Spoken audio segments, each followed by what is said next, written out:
Life is a time pass, क्या फर्क पड़ता है, कोई दिक्कत नहीं, पता नहीं, जो धारी राय सो भारी राय, nothing to do, nowhere to go, देखो सुनो मत बोलो, wherever, whenever, whatever you are, be 100%, करे नाटक, किसी को आओ मत कहो, किसी को जाओ मत कहो, ना कुछ पाना ना कुछ खोना, who asked you live at zero complete level, मौज में रहो, be happy.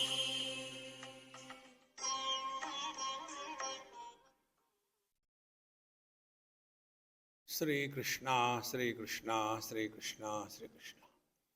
Gurur Brahma, Gurur Vishnu, Gurur Devo Maheshwaraha, Guru Sakshat Param Brahma, Tasmai Shri Gurave Namaha, Tasmai Shri Gurave Namaha. Normally, whenever somebody talks about Vedanta, it boils down to a frowning face and a shabby expression. Why? Because Vedanta. One simple principle of life. How you dress and how you address tells the quality of our life. Many times we have this funny notion, simple living, high thinking.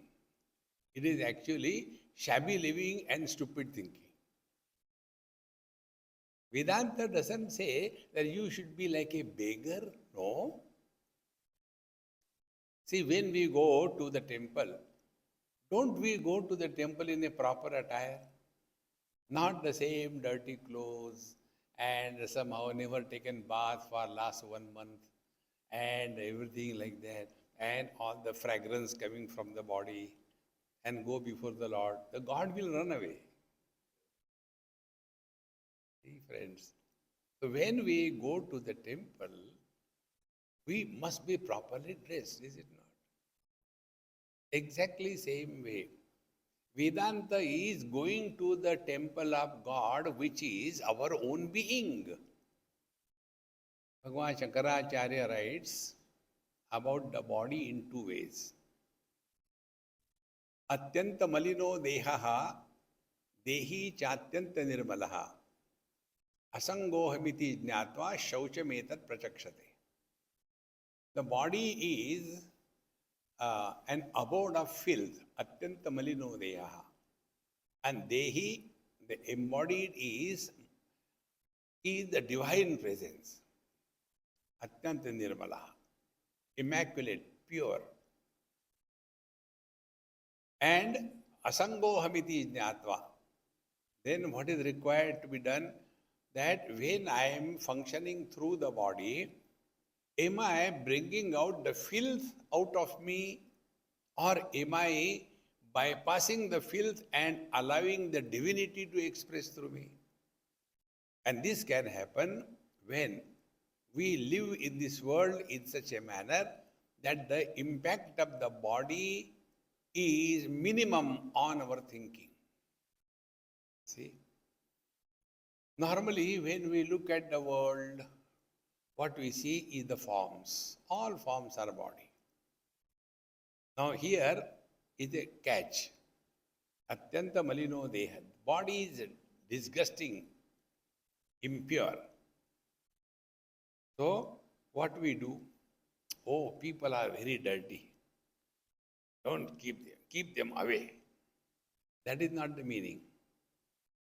This Atyanta Malino Dehaha, the body is absolutely, utterly dirty. Dehi Atyanta Nirmalaha. And we are immaculate, pure, divine. This is the practice of Vedanta on oneself. See? Now we have to live also with the world. We can't live apart, away from the world. Now what is the world? Also the same bodies. So when we are dealing with the other people, that means other bodies, that time our thinking should be different. So, Deho Devalaya Proktaha, Dehi Devo Niranjanaha, see, Architaha Sarvabhavena, Swanabhutya Prakashate. Every body is a mobile temple of God. Now see, we are dealing with the body only. When it comes to our body, don't give too much importance to the body and body related things. Focus attention on your own being. Now when we give undue importance to our body, what is the criteria? Three things overpower us. See? These are the impact of tamoguna. Living as the body, for the body, on everybody. So, this body identification leads to the following things. Three things. Impact of tamoguna, alasya, laziness, nidra, excessive sleep, and pramada, repeating the same mistakes again and again. See? And if we are not aware of this, then we are going the wrong way. Therefore, when we are dealing with our body must be kept strictly. No question of any sorry, must be strictly taken. Then only we can rise above the body identification. The first step Vedanta teaches that there are only two stages through which we have to go. First step is freedom from body identification. And the second one is freedom from the notion that I am the soul in the body. These two things are to be removed. These are the impurities imposed on the divinity that we are. We don't have to run here and there to seek God. He is suffocating inside because he is covered with all garbage. See, one example recently, somewhere I was talking. I just came from somewhere with my suitcase. So that is my spiritual practice. Friends, happy Vedanta is you are in that contemplative mode 24/7. Then we are practicing happy Vedanta. One or two examples I tell you.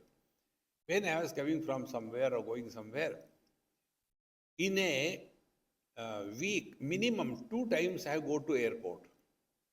Throughout the world, throughout the year, 2 times. So that means every time I had to pack my suitcase, open my suitcase, pack my suitcase, open my suitcase. So sometime what happens, there are more things in the suitcase and you cannot add. Then you feel frustrated. Oh God, there is no space. How can I add this thing? Don't give me this. No, Swamiji, we have prepared it for you. Please take with you. But I can't put it in the suitcase. There is no space. How can I add space to the suitcase? Then what we do? We sort out what are the things which can be discarded or removed. So when we remove the contents of the suitcase, the space is already there. We don't add space. We don't create space. The available space was covered by unwanted garbage. If this example is clear, exactly the same way, we don't have to run here and there in search of God. Bhagavan Shankara says in his Bhaja Govindam, Kurute Ganga Sagaragamanam Vrata Paripalanam Athava Danam Jnana vihina sarvamatena bhajati na muktim janmashatena bhaja govindam. We don't have to go anywhere. Empty the unwanted contents of your suitcase, the space manifests.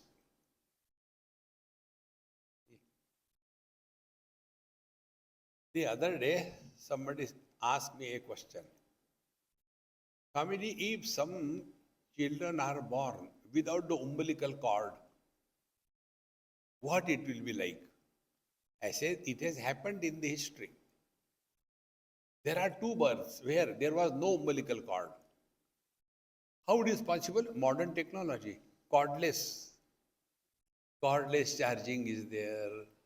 See, cordless connections are there. Similarly, there is a cordless birth. No, we have not heard anywhere. You are ignorant. There are two births recorded in the history which are cordless. One is Bhagwan Ram and second is Bhagwan Sri Krishna. About them, the scriptures tell, Bhaye Pragata Krupala, Bhagwan Ram and Bhagwan Krishna, they were not born, they manifested. See, friends, we don't have to go in search of God anywhere. He is suffocating inside like the space in a suitcase. Imagine ourselves to be suitcase. And in that, all garbage is filled in. Kama, Krodha, Lobha, Moha, Mada, Matsarya, desire, anger, greed, frustration, hatred, confusion, laziness, repeating the same mistake again and again. So that divinity is covered. Then, what is the happy Vedanta? You are not going to get anything. On the contrary, it is a bargain of total loss. Are we ready for? Then we can enter the happy Vedanta. If we have this notion, when I do this thing, I will get this thing, you are not on the path of Vedanta. See, friends, Kathopanishad, towards the end, distinctly tells, Yada sarve pramuchante kama yasya vridishritaha athamartyaha amruto bhavati atra brahma samashnute. When a person is free from all kinds of desires, meaning desire-free existence, is God.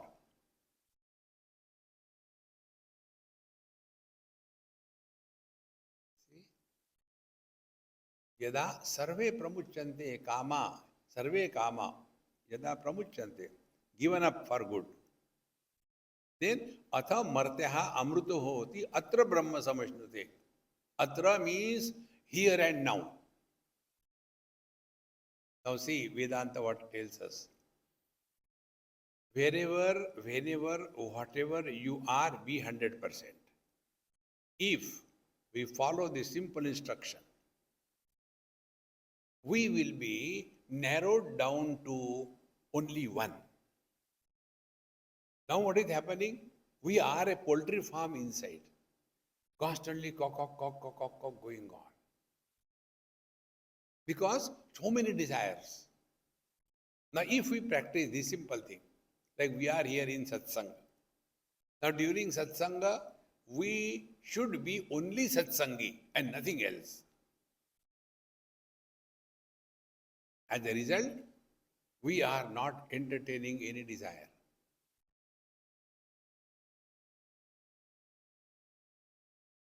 This experience that you are going through is God. This time, you are neither man nor woman. You are neither in America nor in London. You are.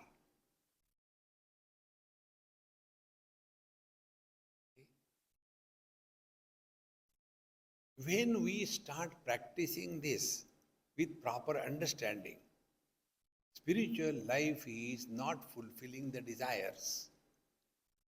Spiritual life is getting freedom from the burden of desires. Now, for this, we don't have to go anywhere. Friends, if you ask me, what is spiritual practice? So, whatever I have been doing, I'll tell you that. Spiritual practice is learn from every single experience of your life. Nobody can teach us anything. And nobody can stop us from learning. We have to learn. See, you all must have learned swimming or riding a bicycle. I have a friend here only in US somewhere, and he has got a beautiful house and a nice swimming pool somewhere in California. So when I went there, I said, hey, I'm feeling nice now. I'm going to take nice swim. So he, his wife, his son, 5 years, and myself. Only these many people in the house. So I got into the pool. Then his wife got into the pool. Then his 5-year son, he got into the pool. Then I told my friend, hey, come on, come here, you come. He said, no, I don't. Why? Then the small child told, Swamiji, he doesn't know how to swim. I said, you have swimming pool. Swamiji, I tried my best. I just can't learn. From this statement, I learned this thing. Spirituality cannot be taught. And once we learn swimming, you never forget it. We have to discover the truth only once in lifetime. And that is possible by this simple technique. Learn from every single experience of our life. Let our life be not lived mechanically. When we lead our life mechanically, there is no charm. See? I don't know here, but India, I have seen these government servants, they go to the office as if they are obliging. And after going there, laziness and okay, we'll do it, not today, I'm not feeling good, and I had to do this thing for home, but they are not, all the time, no charm in life. And once they are in a government job, either the God or somebody shooting him can remove him, otherwise they will not get out of the job. So slowly they become lethargic, and thereafter there is no charm in their life. Friends, without challenges, life becomes dull-witted. Life must have challenges. Over-security cannot lead to spiritual evolution. What are the challenges? Don't see challenges outside, within yourself. Now what is the challenge? This is the simple challenge. I have to learn every day at least one thing from my own experiences. Is the challenge. We are not telling, go and stand in front of the truck, I will stop the truck. No, that is not a challenge. That is foolishness. So what is the challenge? This challenge. I have to learn every day at least one thing good from my personal experience. But every day don't do detour. Every day new. We are expert in that. So I tell you what I learned. First, nobody can teach us. Like my friend could not be taught how to swim. And second thing, swimming is a knack. Those who know swimming, they cannot explain exactly what happens. And they also can't tell when they started swimming perfectly. It is a knack. Spiritual life is a knack. So what we have to learn? Now, every day we go to sleep. Now, those who do not get sleep, they are so miserable. They go to the doctor, I want some tablets, I can't get sleep. Now, analyze, what do we get in sleep? Think, learn. What is the process of sleep? First of all, we discard everything in the outer world. Friends, enemies, place, time, achievements, failures, responsibilities. Everything is rejected. Not now, not now, not now. Then we come back to our home. After coming home, all our relations, everything is rejected. Then we go to our bed, below the quilt. Then everything is rejected in that room also. And thereafter, last thing, what is that? Last thing is one mantra we do. Like Om Namah Shivaya. What is that mantra? I want to sleep. I want to sleep. I want to sleep. So we are on our back, Shavasana, I want to sleep. But it doesn't come. Then like a dosha, we give a palti. I want to sleep. It doesn't come. Then other palti. I want to sleep. It doesn't come. Then we go into Bhujangasana. I want to sleep. And till such time, I and want is there, sleep has not begun. So what is the sleep? Sleep is an experience where I and want are absent. What do we get in sleep? Nothing. But we are happy.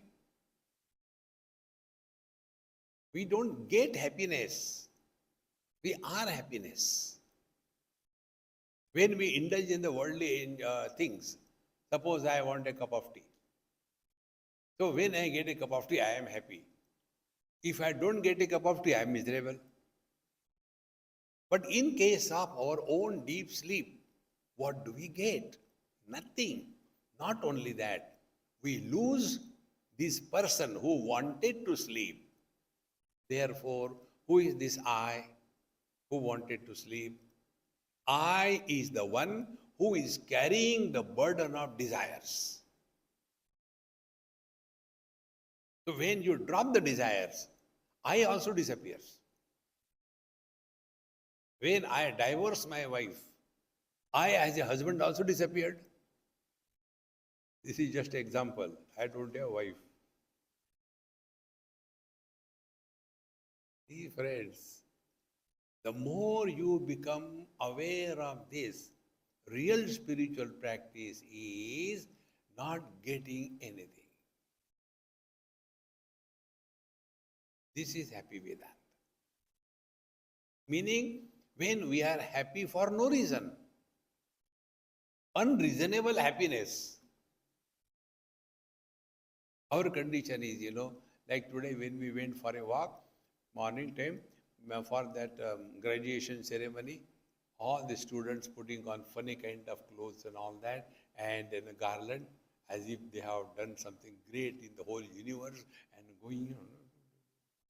Because I wanted to be a graduate, I got it. Our happiness is getting something. If we don't get, we are miserable. The real happiness is, you must be chanting this mantra. When the Mahatmas come, this mantra is chanted from Kaivalya Upanishad and Mundaka Upanishad.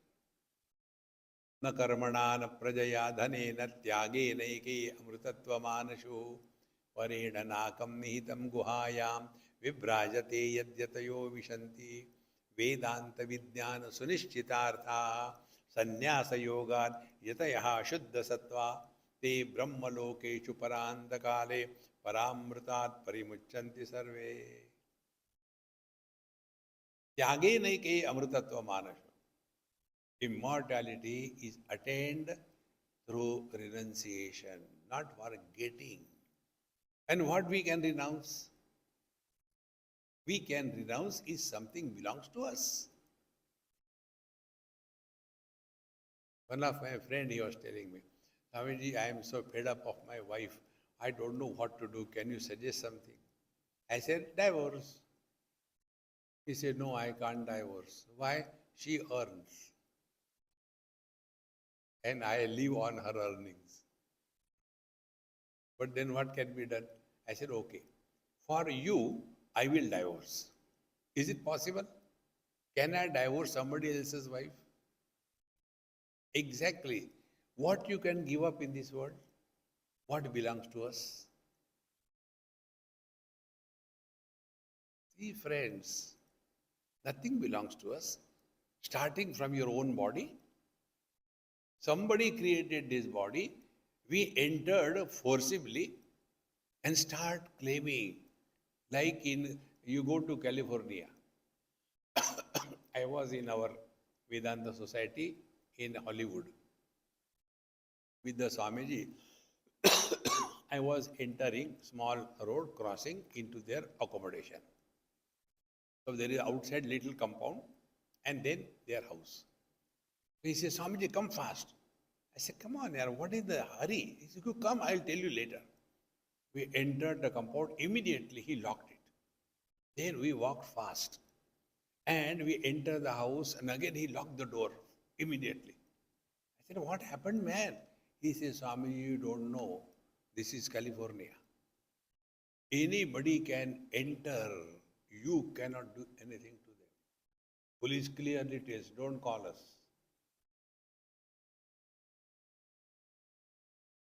And then you must have also heard, if somebody stays in somebody's house for so many days, he becomes the owner of the house. This is our story. This house is constructed by somebody. We entered forcibly, and this is my house, this is me. And the samsara begins. And when we are tired of taking care of this filthy house, then we want to go to sleep. Now imagine, for 2-3 hours sleep makes us so happy. And what is sleep? Freedom from body identification. If we can live this experience of sleep 24/7, we have learned happy Vedanta. And this is what Bhagavan Sri Krishna tells in Bhagavad Gita. Ya nisha sarva bhutanam tasyam jagarti sayyami yasyam jagrati bhutani sa nisha pashyato munehe.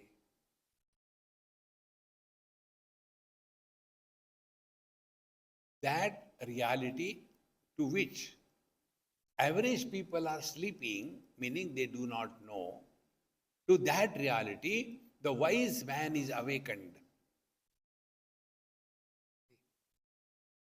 And that duality, which is an illusion, to this illusion, the ignorant people are awake, but a wise man is sleeping to that illusory duality. Friends, this is happy Vedanta.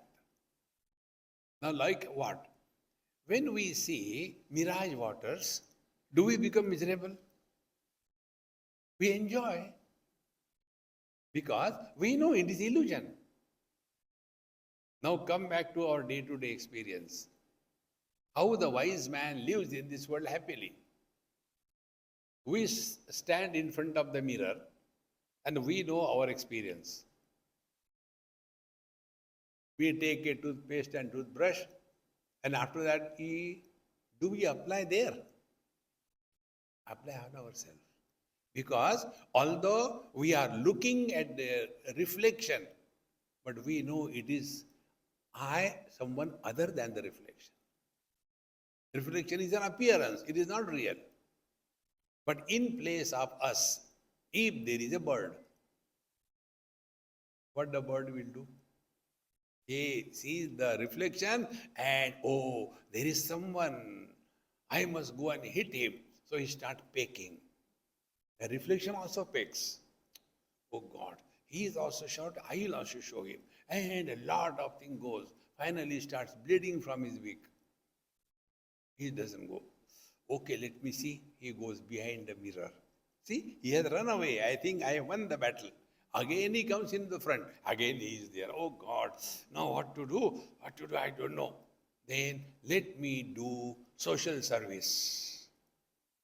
So he does social service, and now I think that terrible monster must have gone.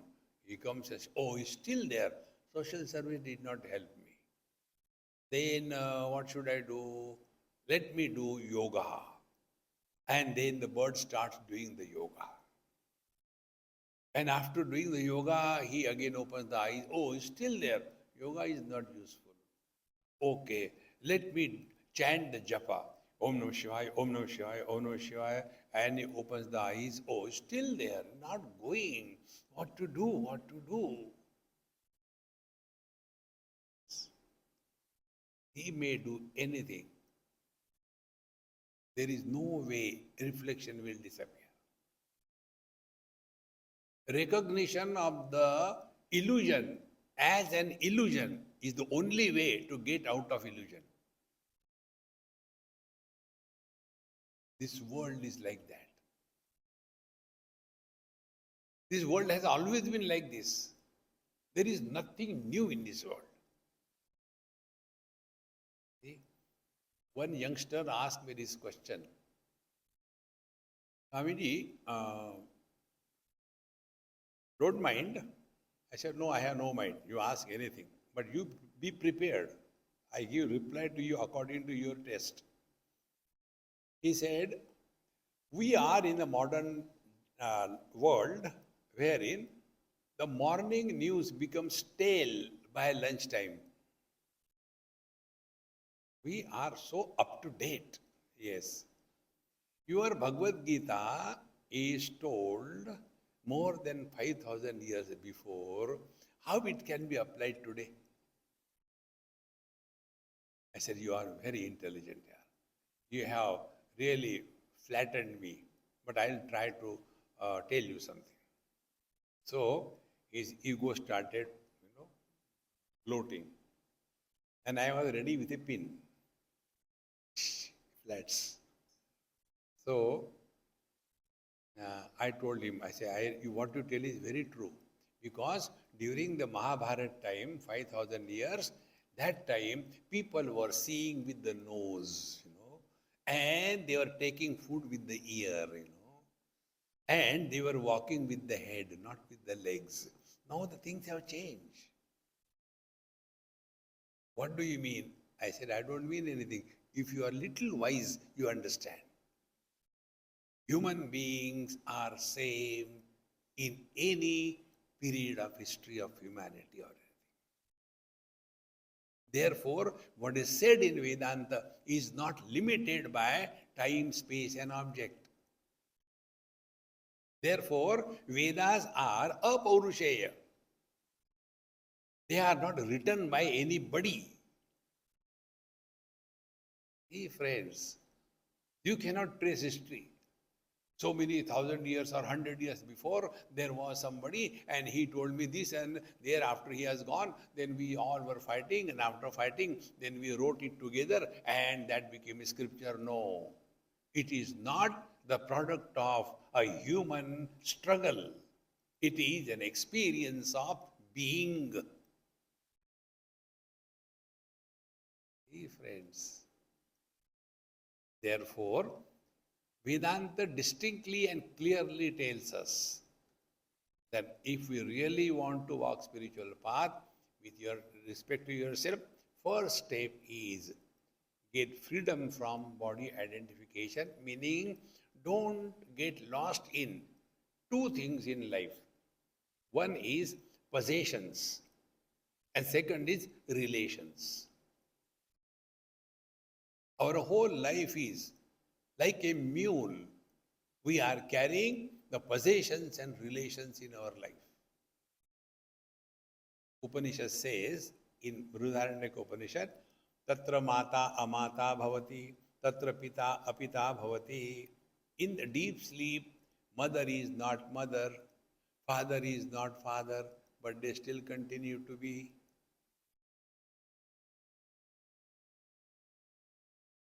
So instead of being, we become somebody.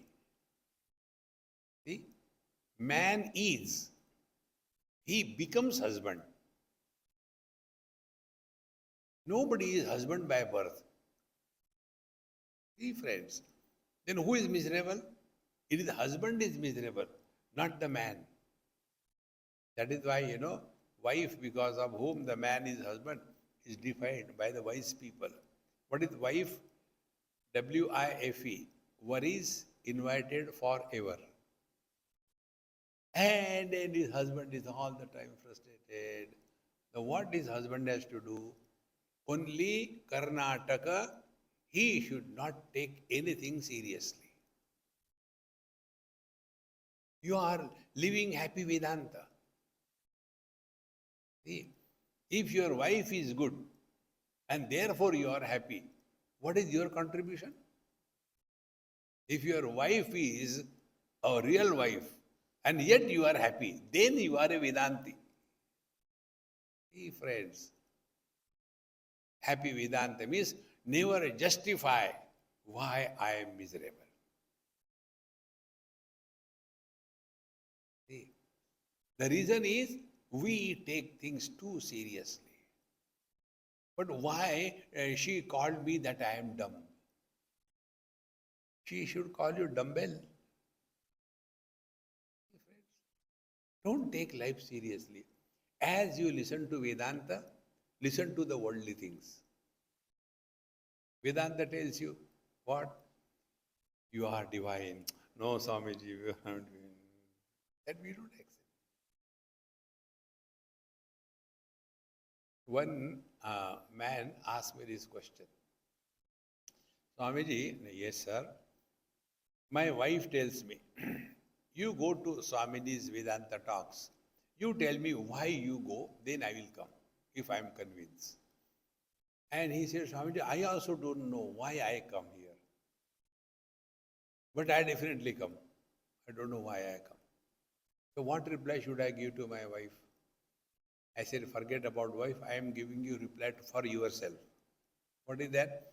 Here only in the satsanga, in Vedanta satsanga, you are told, Tattvamasi, you are divine. At least there is one place on the earth where we are told, you are divine, you feel good at least for 1 hour, at least I am divine. The moment we go home and back and everybody starts condemning you, dumb, you don't understand, good for nothing. Therefore, when you come to Vedanta, you feel good. At least there is somebody who recognizes I am great. See? What is a prayer to the God? What is the arti? We are only glorifying the God, isn't it? Doing the stuti. Jai Jagadisha Hare, you are so great, you are so nice, you are so... What is that? Only praising God. So, we praise God so that He should be happy. If you condemn somebody, nobody likes, including God. See, friends. Therefore, when we are able to recognize this, that we are here only to be happy, not become happy. And this is again and again told to us when we listen to the Vedanta. Anything you repeatedly do, you start feeling like that. Papoham, papakarmaham, I am unfortunate. Oh God, when will you give me darshan? Oh God. Like people ask us, Swamiji, when will I see God? So I tell her, I say, Mama, imagine I am God. You have seen me? What next? What will you do by seeing God? Remember one thumb rule. Any experience which begins in time, which remains for some time, and ends after some time, is a flicker of our mind. That experience which never begins, which never alters, which never ends, is the truth.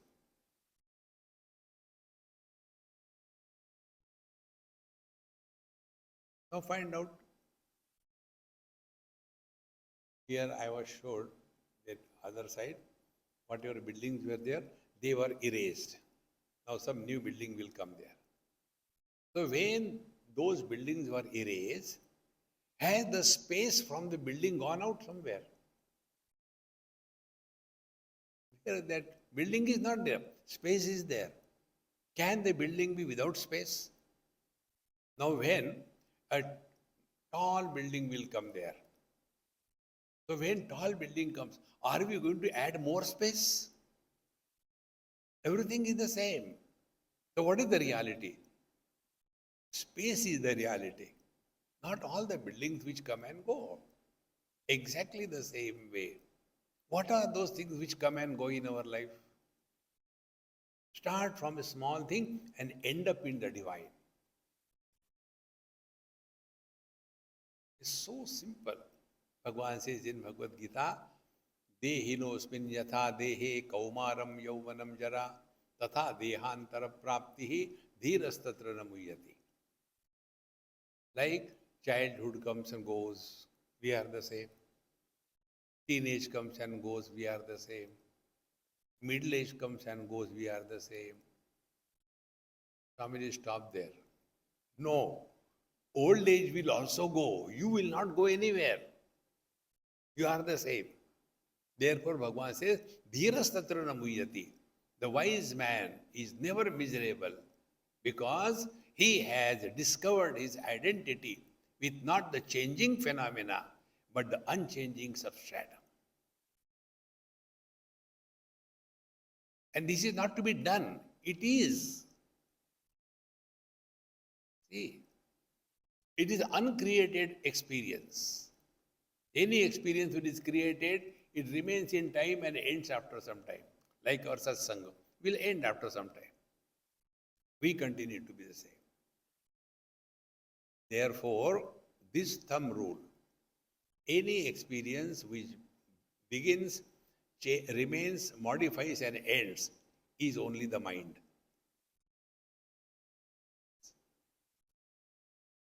There are 4 experiences which we go through. Waking experience is done by the intellect, not by us, intellect. Then dream experience is through the mind. Deep sleep experience is through the ahankar. And samadhi experience is through the chitta, mana buddhi chitta ahankar. This antakaran chatushtay. See? So when our predominance in knowledge is logic and reason, intellect, we are in the waking state. Then when our experience is illogical, then we are in the dream state. In dream you can see anything, no logic. That is the experience through the mind. So the intellect is experiencing the dream, waking, mind is experiencing the dream, then ahankar is supporting the deep sleep. Now what is ahankar? Ahankar is not ego.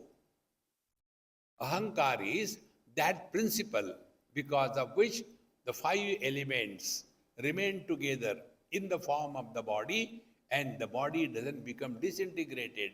That principle is called as ahankar. So, buddhi, intellect, mind, manaha, ahankar, these 3 experiences. And 4th is samadhi, chitta. All the memory which is accumulated for years and years through many lives, that is the one which is quietened in the samadhi. Therefore, we are the same. So, now try one simple inquiry.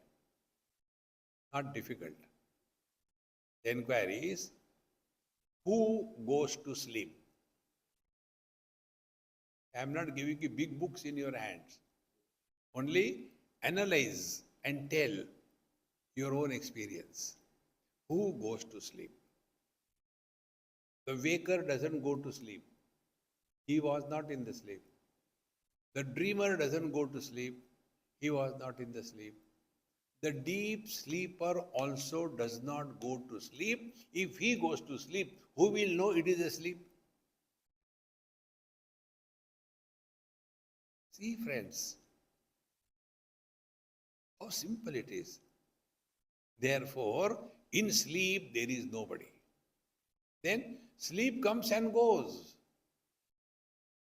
And therefore, we don't have the ahankar, abhiman of, do you know, I can sleep even in the satsang. No? How simple it is. There cannot be ego of sleep because there is nobody there. So if we are able to bring this experience of sleep in the waking, we are awakened. Ya nisha sarva bhutanam tasyam jagrati sayami.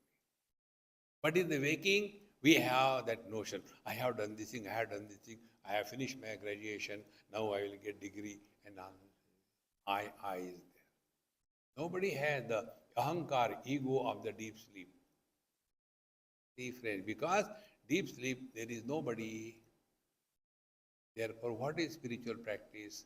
Spiritual practice is not becoming extraordinary. Remain ordinary.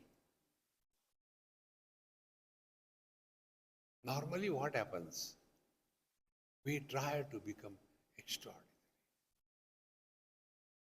And our being extraordinary is like what? We compare our qualities with the weaknesses of others. So, I am not like other people, waking late in the morning. I wake up early in the morning, 9 o'clock. Holier than thou. I am not like others, eating non-vegetarian every day. I eat only on alternate days. Holier than thou. No. See.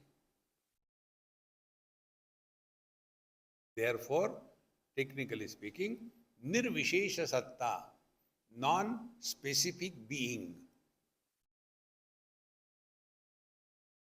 Son, husband and father. These are specific becomings. A man is a son with reference to his father, husband with reference to his wife, and father with reference to his son. But does it mean that man has become three? And who are miserable? These three guys. So what he has to do? He has to play the role that you have to play. And after the role is over, change your clothes. Like on the stage, the actor puts on so many different costumes. After the drama is over, he changes. Exactly the same way. We all have to play different roles in life. And when a drama is going on, everything appears to be happening, but in fact, nothing is happening. Exactly this world drama. Everything appears to be happening, but nothing is happening. With this understanding that this world is merely an appearance, then we are not against appearance, like we are not against our reflection in the mirror. We don't want to improve that reflection. We don't want to destroy the reflection. We don't want to change the reflection. We don't want to change the mirrors so that the reflection is... No, we know it is just an appearance. But the bird, he was so angry. Therefore, he started hitting the mirror so strong that the mirror broke into 4 or 5 pieces.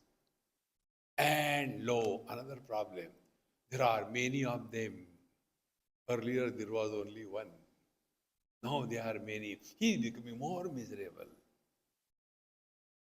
See, my friends, therefore, Vedanta is don't take life seriously. Don't take your spirituality seriously. Lead a light life. Therefore, na kuch pana, na kuch khona. Nothing to gain, nothing to lose. Otherwise, we become so serious under the disguise of spirituality. Relax.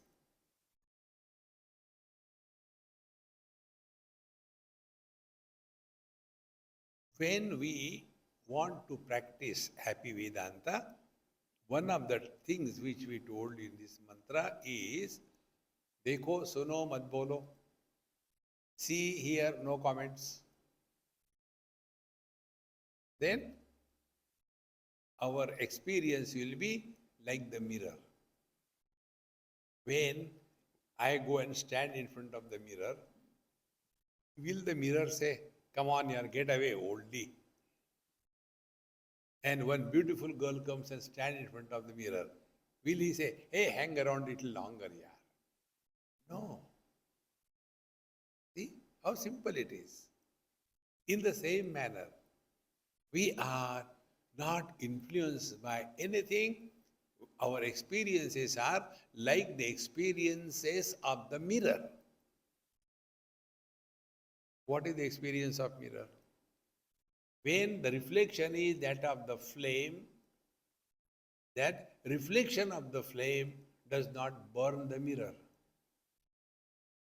If the reflection is that of the water, the reflection of the water doesn't make the mirror wet. Now be attentive. Is it not our experience? We don't have to do, only learn. See? When I see a red color, are the eyes becoming red? When I see the blue color, are the eyes becoming blue?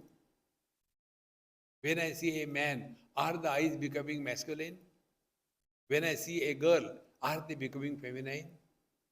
No. The rule is what? Illuminator. The one who is illuminating is not influenced by what is illumined. So we see this world. How we see this world? Now, same example, we go further. I imagine I am seeing you all. And you imagine you are seeing me. And you take it or I take it real. But is it the truth? The truth is different. Where you are seeing me and I am seeing you. Are you seeing me where I am? Or you are seeing me in your heart, in your mind? If you close your eyes, there will be no image on your mind of my being here. You can't see me. So where the knowledge is happening? In the mind. And in the mind also what? I don't enter in you. You get only an image of the object. So what we are experiencing, only images. Like the image in the mirror does not influence the mirror, exactly the same way. When I see the colors and forms, they do not influence my mind. If this is understood, we will have no obsession about anything. See, friends. And if you go still further, what you are seeing is not my image also. What you are seeing is the light which is reflected on my face. So that reflected light you are seeing. If I am sitting in absolute darkness, there is no light on my face. You will not be able to see me because there is no light. So what we are seeing? Reflected light, not the original light. Go deeper and deeper in your own analysis. See, we are seeing each other in the light. So, between you and me also there is a light. Why we can't see that? Because we can see only reflected light, not the original light. In the same manner, the Paramatma, the divinity that we are, cannot be seen objectively.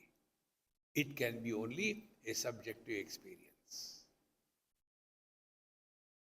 Paramatma, Brahman, reflected in names and forms, is perceived by us. But then what happens?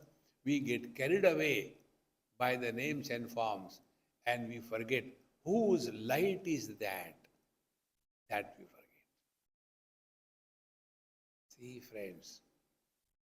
Therefore, happy Vedanta is living in this wisdom. And when we start living in this wisdom, slowly, we are able to understand that this is the common experience of everybody, nothing special. See? As much I see with my eyes, so much you see. Where is the difference? Same thing. And then we come to know that I have to be someone other than the body. Like eyes are other than the colors and forms. Mind is other than the eyes. I is other than the mind. Life is other than I. And the Chaitanya is other than the Chaitana, the life. Slowly start migration from the periphery to the center. And having discovered this center, thereafter play the game of life. Whatever role we have to play, we play that role. But don't get rolled up in that. The moment our role is over, change your costume and be a normal person. See? Suppose an actor is acting on a stage as a king. And after the drama is over, he comes out and continues to act as a king. People will call him mad. In the same manner, we all have to do our job perfectly well as demanded by the society where we live, by the tradition where we live. Do your job. Don't have to run anywhere away.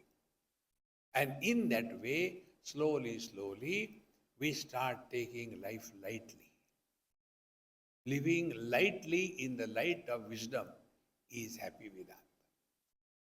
Never carry the burden of spirituality. Hey, why are you so serious? I don't know, yeah, since I am reading Vedanta, I have become serious. No. Then you are suffering from Vedanta poisoning.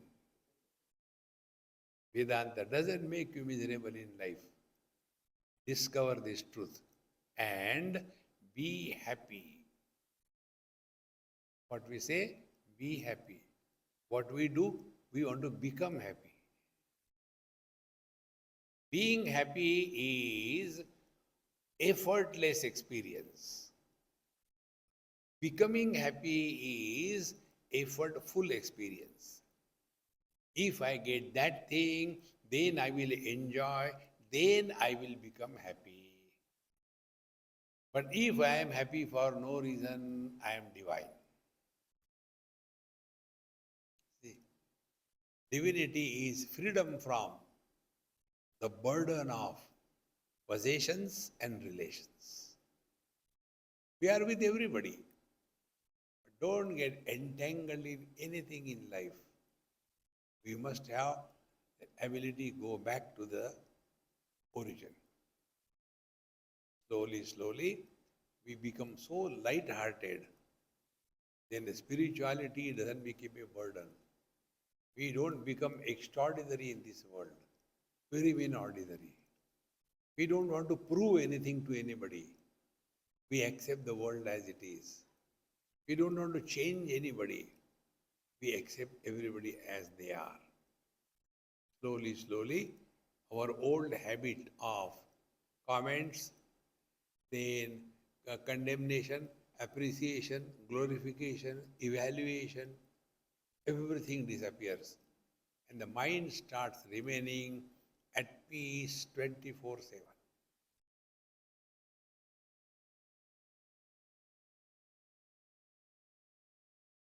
Mind without thoughts is Chaitanya. Chaitanya with thoughts is mind.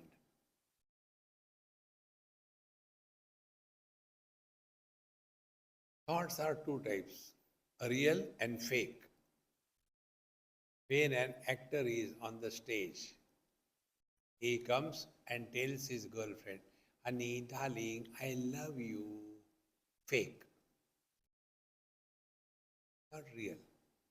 In the same manner, live in this world. Don't become too much involved with anything in life. You are living happy Vedanta. Give it a try. It's not difficult. Om Purnamadaha Purnamidam Purnat Purnamudachyate Purnasya Purnamadaya Purnameva Vashishyate Om Shanti Shanti Shanti Hari Om Sri Gurubhyo Namaha Hari Om